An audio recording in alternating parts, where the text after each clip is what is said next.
Ashley here and welcome to another video on the Penguin Palace Stamps YouTube channel. Today I am here to share this card with a watercolor background using stamps from one of their newest stamp sets. This is the More We Get Together stamp set, and I've combined it with that cute mermaid from the Get Well Soon stamp set and a sentiment from yet another stamp set, and I'll get into that as we get more into the video. So I'm starting off by making my background here. I'm just taping a piece of watercolor paper down to a clipboard. As you can see, that clipboard is very messy because I use it a lot for this reason. I find that clipboards work really nice for when you're watercoloring because you can tape a piece of paper down to a clipboard and then you can raise the clipboard in any direction you want. So you can tilt it, you can let the water flow in a certain direction, and it works really well for that. I had actually used the largest Dots Meet Stashes rectangle die from Penguin Palace Stamps. This is one of their new rectangle die sets from their newest Spring 2020 release. And I used that to cut out that piece of watercolor paper that you see taped down here. I like that die set because it leaves a really nice etching along the border. It's a nice dots and dashes pattern as the name suggests. So as you saw, I took some water from my little purple cup in the corner. I just took it with a watercolor brush and I put it into each of the pans of watercolor on the left. So I've started with the first one here. It's like a deep turquoise blue. The next one will be more of a true blue color, and the last one is just a yellow. And I just picked these because they kind of reminded me of water, or sort of a nice, I thought they would make a nice underwater scene.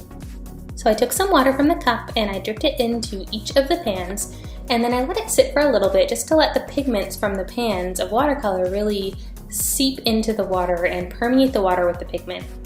Then I took my watercolor brush and I went back into the pan and grabbed that watered down pigment, and then I could apply it right to the paper. And as you can see, I'm applying it in sort of a rectangle pattern all the way up the panel of the card. So I knew that I didn't want the color to go right to the edges, so I tried to keep it away from the edges. But otherwise, I'm just sort of going back and forth and letting those colors sort of blend together, kind of overlapping them a little bit to get that blend going. And I'm just kind of going back and forth with my brush, sort of going back into the water in between to clean it off so I don't contaminate the pans, but then being able to sort of blend those pigments together directly on the paper. And I'm kind of muddying up the edges a little bit. I decided, at first I thought I wanted it to be like a clean rectangle, but then I decided halfway through that I wanted it to be a little bit messier looking, a little bit more like the paint was just splashed down onto the paper without really any reason or rhyme. Finally, I'm coming in with my yellow color, and once you blend that into that blue, you get the really nice green blend happening in between, which is really pretty. So they blend together really nicely. And again, I'm just kind of going back and forth, adding more pigment when I decide that I want the color to be a little bit stronger, and then coming back with the other color to blend it in.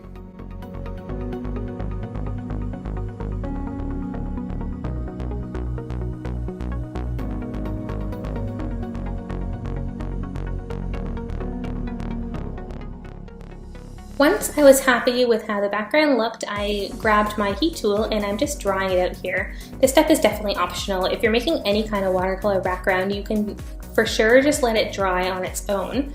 But I find that setting it with the heat tool really just kind of speeds the process up. It does have a bit of a different effect.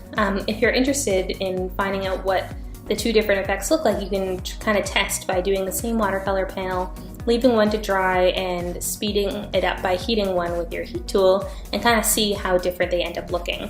I find that the heat tool kind of mutes the colors a little bit. I guess maybe the time that you would let it dry on its own lets the colors really seep into the paper or something, I'm not sure, but yeah, I find that heat setting it does mute it a little bit, but I'm often fine with that.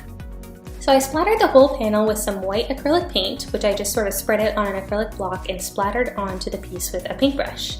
It creates that really fun splattered effect, which I thought was perfect for water.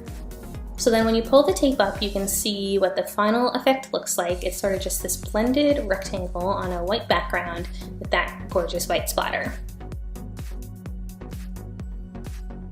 So off camera, I went ahead and stamped out all of these images from, like I mentioned before, the More We Get Together stamp set, which is a lot of those fun underwater themed images, including the little seal with his thumb sticking up, which I don't end up using in the final card, but I saved it for another card, and a bunch of the other little fishies and foliage and things like that. This mermaid is actually from the stamp set Get Well Soon, which comes with two adorable mermaid images, but I just used one for this card. And I stamped all of the images out with my Copic friendly block ink. and that's because I knew I was going to be coloring them in with my Copic markers, which I'm doing now. So I'm going to keep the video sped up, and I'm going to play some music while I finish the coloring of these adorable images. So sit back, relax, and enjoy the coloring, and if you don't want to watch the coloring, then of course feel free to skip ahead in the video and I'll catch you after.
Okay, so now that the coloring is done, it's time to put the rest of the card together.